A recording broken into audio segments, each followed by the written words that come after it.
អូនគាត់ខមមិនសួរច្រើនខ្លាំងមែនតើគាត់សួរថាចេះឥឡូវចង្រិតក្លុកអូនធីរីអត់ឃើញលក់នៅពេញអញ្ចឹងហ៎អូនអូយឥឡូវបងប្អូនតោះគ្នាចេះដោយសារតែប៉ាខ្ញុំគាត់ដើរលក់តាមខេត្តដែរឥឡូវនេះគឺមានបងប្អូនគាត់ទិញប្រេនចង្រិតក្លុកអូនធីរីលក់នៅពេញវិញហើយមកឥឡូវមកមើលទូទាំងអស់គ្នាបាទនេះបងប្អូនតោះគ្នាចានិយាយទៅគឺទូអីថ្មីច្រើននេះបោះប៉ាខ្ញុំបងប្អូនតោះគ្នាគាត់ដើរលក់ក្នុងពេញកាលមុនតែឥឡូវគាត់លក់តាមខេត្តវិញអញ្ចឹងមានបងស្រីគាត់ទិញតពីប៉ាខ្ញុំអញ្ចឹងណាបងប្អូននៅខាងណាអូននៅខាងសែនសុកហ៎បាទសែនសុកទល់មុខផ្សារសុកស្តាអូនិយាយទៅបងប្អូនតោះគ្នាចាឥឡូវនេះអានេះប៉ាលួយគេមួយនៅទល់មុខផ្សារសុកស្តាអាមួយទៀតនេះចាយនេះគាត់ទិញផងយកទៅដាក់នៅបឹងបៃតងអូនិយាយទៅគឺគាត់មកមើលទីតាំងផ្ទាល់ហ្មងបងប្អូនតោះគ្នាមើលរួចហើយអានេះគេយកហើយខាងស្អែកប៉ាដឹកទៅថ្ងៃសុកបើកលក់ហ្នឹងហើយ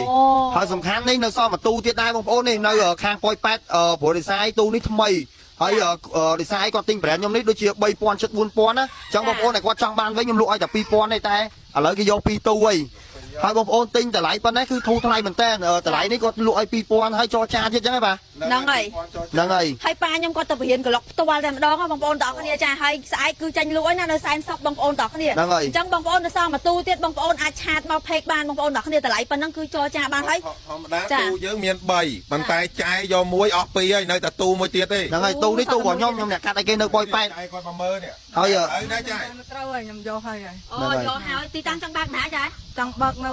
បឹងបៃតងអូយបើកនៅបឹងបៃតងអញ្ចឹងចង្រិតក្លុកអូនទ្រីឥឡូវនេះចាប់ផ្ដើមមានសាខានៅពេញវិញណាបងប្អូនតោះគ្នាចាដោយសារអីគេខមមិនសួរយើងពេកថាគេឆាតផងអីផងថាឲ្យលក់នៅពេញទៅចង់បានញ៉ាំអូខេឥឡូវលក់នៅពេញវិញណាបងប្អូនតោះគ្នាហើយនេះល្មមបងប្អូនតោះគ្នានិយាយពីថាស្អាតបងប្អូនចង់ទិញ brand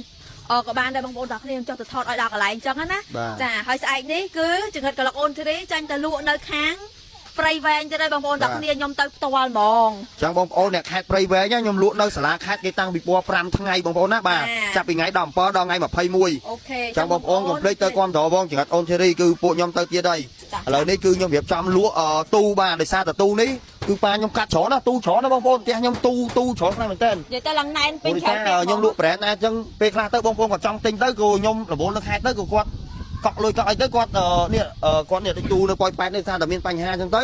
គាត់លែងយកវិញគាត់ថាអត់ទាន់ទេចាំមើលពេលរៀងស្ងាត់សិនគាត់ឲ្យយើងដឹកយកទៅអញ្ចឹងណាអូខេឥឡូវចាំមើលសិនបើគាត់យកយើងលក់អីគេណាហ្នឹងហើយតែដូចជាគាត់កក់ឲ្យ1500ឯងគាត់បាន1500ឯងបងប្អូនតោះគ្នាតែរសារឥឡូវគាត់មានបញ្ហាមានសង្គ្រាមមានអីតិចតួចទៅគាត់ថាផ្អាកសិនអញ្ចឹងចាំពេលរៀងស្ងាត់គាត់ឲ្យយើងដឹកយកទៅហ្មងហើយបែរលក់ថ្ងៃណាប៉ាស្អែកប៉ាដឹកទូនេះយកទៅឲ្យគេស្អែកដល់ពេលថ្ងៃសុកបានចាប់ដើមលក់ហ្មងនៅទល់មុខផ្សារ Superstar ផ្លូវ1986ហ្នឹងហើយបងប្អូនតោះគ្នាចាចង្រិតក្លុកអូននេះចាបងប្អូនដែលចង់ញ៉ាំនៅសែនសុកបងប្អូនតោះគ្នាទល់មុខ Superstar ហ្នឹងតែម្ដងអញ្ចឹងបងប្អូនចង់ញ៉ាំអាចទៅរកបាន